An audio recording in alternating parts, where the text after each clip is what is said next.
దేవునికి మహిమ కలుగును గాక. దేవునికే ఘనత రావాలి. సమస్త మానవులు దేవుణ్ణే పొగడాలి. సమస్త మానవులకు ఊపిరి దయచే దేవుడు. ఊపిరి లేని మానవుడు ఈ లోకంలో ఉన్నాడా? ఒక్కడు కూడా లేడు. ఊపిరి లేని మానవుడు ఒక్కడును లేడు. దేవునికి ప్రార్థన చేయాలి, సృష్టించిన సృష్టికర్తకు తప్ప. హల్లెలూయా. దేవునికి మహిమ కలుగును గాక. యోహాను సువార్త 1వ అధ్యాయము 12వ వచనం నుండి చదువుదాము. 12వ వచనం, 11వ వచనం. లోకము ఆయనను తెలుసుకొనలేదు. ఆయన తన స్వకీయుల యుద్ధకు వచ్చెను. ఆయన స్వకీయులు ఆయనను అంగీకరింపలేదు. ఆయన స్వకీయులు ఎవరు? ఇశ్రాయేలు ప్రజలు, యూదులు. వాళ్ళు అంగీకరింపలేదు. ఇప్పుడు ఆయన లోకములో ఉండెను, లోకము ఆయన మూలముగా కలిగెను. లోకము ఆయన మూలముగా, ఇప్పుడు ఆయన లోకములో ఉండెను, లోకము ఆయన మూలముగా కలిగెను. ఎవరి మూలముగా కలిగింది? యేసుక్రీస్తు ప్రభువు వలన కలిగింది. ఆయన మూలముగా కలిగెను, కానీ లోకము ఆయనను తెలుసుకొనలేదు. లోకము ఆయన మూలముగా కలిగింది. లోకము ఆయన మూలముగా, ఆయన లోకములో ఉండెను, లోకము ఆయన మూలముగా కలిగెను, కానీ లోకము ఆయనను తెలుసుకొనలేదు. లోకము ఆయనను తెలుసుకొనలేదు. ఆయన తన స్వకీయుల యుద్ధకు వచ్చెను, ఆయన స్వకీయులు ఆయనను అంగీకరింపను లేదు. తన్ను ఎందరు అంగీకరించరో వారందరికీ, అనగా తన నామమునందు విశ్వాసముంచిన వారికి దేవుని పిల్లలగుటకు ఆయన అధికారము అనుగ్రహించెను. ఇప్పుడు ఆయనను ఎందరు అంగీకరించరో వారందరికీ దేవుడు అనుగ్రహించెండు. ఏది? యేసుక్రీస్తు ప్రభు వారందరికీ. ఇప్పుడు యేసుక్రీస్తు ప్రభు ఎవరి దగ్గరికి వచ్చిండు? ముందుగా ఇశ్రాయేలు ప్రజలు, యూదుల దగ్గరికి వచ్చిండు. వస్తే తన స్వకీయులు ఒప్పుకోలేదు. ఒప్పుకోకపోతే ఏం చేసిండు? ఆయన తన స్వకీయుల యుద్ధకు వచ్చెను, ఆయన స్వకీయులు తనను అంగీకరింపను లేదు.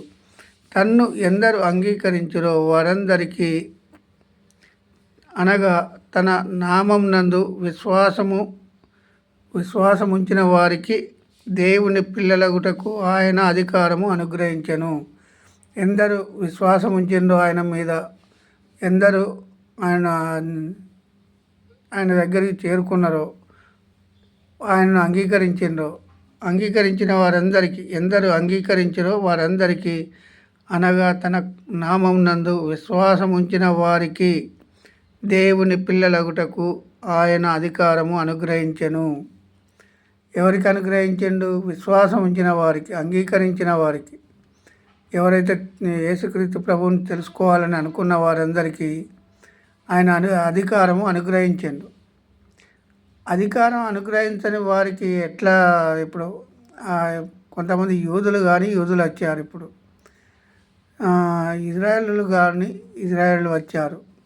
దేవుడని ఒప్పుకోవడం లేదు.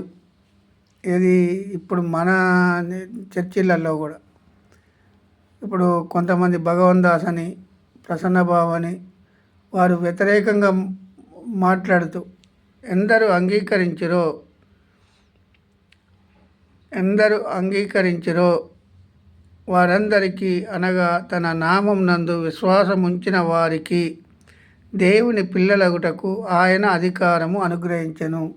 కొంతమంది ఆయన దేవుడని ఒప్పుకోవడం లేదు.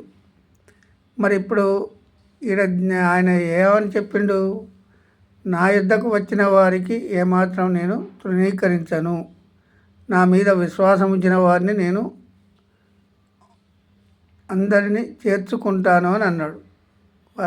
ఎవరైతే ఆయన అంగీకరించలేదో అంగీకరించని వారికి యూదులు కానీ యూదులు వచ్చారు. ఇప్పుడు ఇజ్రాయేల్ కానీ ఇజ్రాయేల్ వచ్చారు. వాళ్ళు ఎవరంటే కొంతమంది దేవుడని ఒప్పుకోరు. యేసుక్రీస్తు ప్రభువును ఒప్పుకోని వారందరికీ అధికారం లేదు. వారికి అధికారం కోల్పోయారు. మరి ఈ మాటలు వారికి అర్థం కావు. ఎందుకంటే ఎందరు అంగీకరించిరో వారందరికీ దేవుని పిల్లలగుటకు అనగా తన నామం నందు విశ్వాసముంచు వారికి దేవుని పిల్లలగుటకు ఆయన అధికారము అనుగ్రహించను. వారు దేవుని వలన పుట్టిన వారే కానీ రక్తము వలననైనను శరీరేచ్ఛల వలననైనను మనసేచ్ఛ వలననైనను మనసేచ్ఛ వలననైనను పుట్టినవారు కారు. ఇప్పుడు రక్త మాంసములతో పుట్టినవారు వీరు ఎవరు? ఆయన అంగీకరింపని వారు. శరీరేచ్ఛల వలన రక్త మాంసముల వలన వీళ్ళు పుట్టినవారు. అయితే ఎందుకు దేవుడు ఈ మాట చెప్తున్నాడు? శరీరేచ్ఛల వలననైనను రక్త మాంసం వలననైనను మనసేచ్ఛ వలననైనను వారు పుట్టినవారు.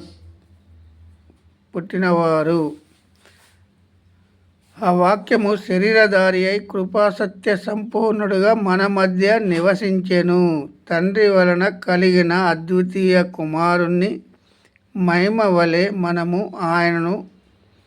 ఆయన మహిమను కనుగొంటిమి. ఎవరి మహిమను కనుగొన్నాం మనం? ఇప్పుడు దేవుని మహిమను కనుగొనాలి. అంటే ఇప్పుడు యేసుక్రీస్తు ప్రభు వచ్చి తండ్రి గురించి చెప్పాడు. తండ్రి దగ్గర కూర్చునే వాళ్ళు అనేకులు ఉన్నారు. ఇప్పుడు తండ్రి దగ్గర కూర్చునే వాళ్ళు అనేక సేవకులు ఉన్నారు. తండ్రిని, కుమారుణ్ణి, పరిశుద్ధాత్మని ఎవరైతే ఒప్పుకుంటారో వారి అందరికీ దేవుడను అని అన్నాడు. అయితే వారు దేవుని వలన పుట్టినవారే కానీ రక్తము వలననైనను శరీరేచ్ఛ వలననైనను మనసేచ్ఛ వలననైనను పుట్టినవారు కారు. దేవుణ్ణి అంగీకరించిన తర్వాత రక్త మాంసములతోటి శరీరేచ్ఛలతోటి మనసేచ్ఛలతోటి పుట్టినవారు కారు అని చెప్పిండు. ఇక్కడ దేవుని పిల్లలగుటకు ఎందరు అంగీకరించారో వారందరూ ఇప్పుడు దేవుని పిల్లలగుటకు అధికారము అనుగ్రహించెను. ఈ మాటలు కొంతమందికి అర్థం కావులే. ఎందుకంటే ఈ మాటలు వారు శరీరేచ్ఛలతో పుట్టినవారు, మనసేచ్ఛ వలననైనను పుట్టినవారు. వాళ్ళు ఈ లోక సంబంధంగా ఆలోచన చేసేవాళ్ళు. వీళ్ళు ఆ వాక్యము శరీరధారి అయి కృపాసత్య సంపూర్ణుడుగా మన మధ్య నివసించెను. ఎవరి మధ్య నివసించింది వాక్యము?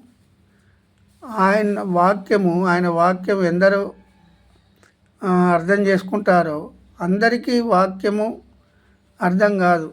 అందరికీ సేవకులకు అర్థం కాదు. ఈ వాక్యము అందరికీ అర్థమయ్యేది కాదు.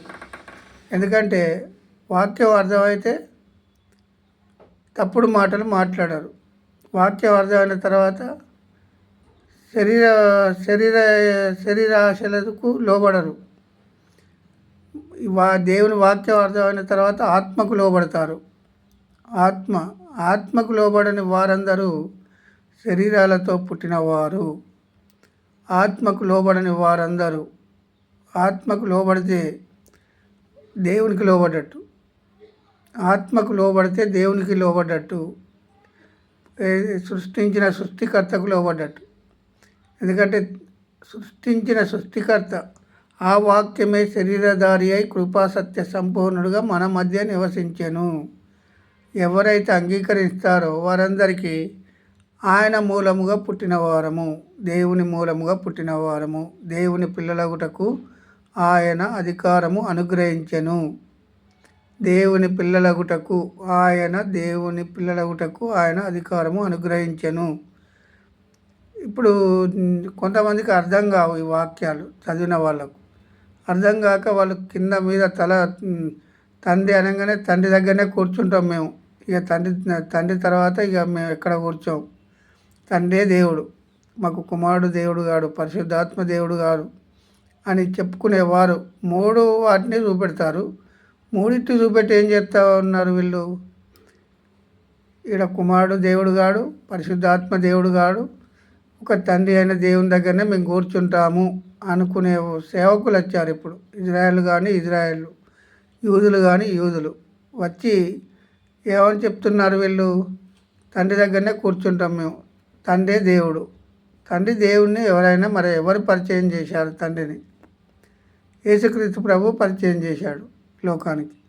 మరి యేసు ప్రభు పరిచయం చేస్తే యేసు ప్రభువును ఆలోచన చేయరే? యేసు ప్రభువును ఎందుకు ఆలోచన చేయలేకపోతున్నారు మీరు? ఇప్పుడు సువార్త అంటే ఇది కదా. ఇప్పుడు మనిషేచ్ఛల వలనైనాను, రక్తమాంసముల వలనైనాను, శరీరేచ్ఛల వలనైనాను పుట్టినవారు కారు అని అన్నాడు ప్రభువుని తెలుసుకుంటే. మరి ఇప్పుడు వీళ్ళు మనుషుల వలన పుట్టినవారే కదా, శరీరాలతో పుట్టినవారు కదా. మరి వీళ్ళు రక్త మాంసముల వలన పుట్టినవారు కదా. ఇప్పుడు పుట్టిన వాళ్ళు, ఈ లోక సంబంధంగా పుట్టినవారు, వాళ్ళు దేవుణ్ణి అంగీకరించరు అని ముందుగానే రాయబడి ఉన్నది. తన స్వకీయుల యొద్దకు వచ్చెను కానీ స్వకీయులు ఒప్పుకొనలేదు. ఆయన స్వకీయులు అంగీకరింపలేదు. ఎందరు విశ్వాసం ఉంచిన వారందరికీ ఆయన దేవుడు అనుగ్రహించు అధికారము.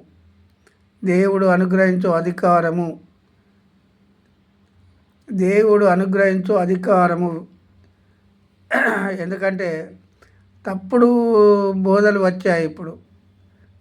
యూదులు వచ్చి, ఇజ్రాయేల్ వచ్చి దేవుణ్ణే మేము ప్రకటిస్తాము కానీ యేసుక్రీస్తు ప్రభు మాకు వద్దు, ఆయన శరీరధారి అయి తండ్రి దగ్గర నేర్చుకున్న సంగతి నువ్వు చూసావా? ఇప్పుడు 2000 సంవత్సరాల కింద, 2025 సంవత్సరాల కింద ఏం జరిగిందో నువ్వు చూసావా? తండ్రి అయిన దేవుని దగ్గర కూర్చునే వారిని అడుగుతున్నాను, నువ్వు చూసావా? ఎప్పుడు పుట్టావు? నువ్వు ఎన్ని సంవత్సరాల కింద పుట్టావు? దేవుని వాక్యం అర్థం కాక అనేకమైన ఆలోచనలు చేసి ఆయన ఏమన్నాడు?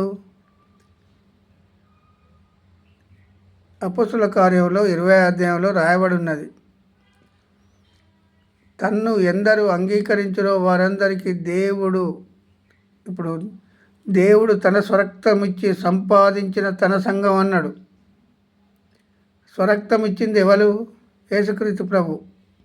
మరి సంపాదించిన సంఘం ఎవరు? మరి వారికి సంఘాలు ఉండాలి కానీ వేరే వాళ్ళకు అబద్ధ మాటలు చెప్పేవారికి సంఘాలేంది? అర్థం చేయాలి ఈరోజు. దేవుని కృపను బట్టి దేవునికి మహిమ కలుగును గాక. ఆమేన్.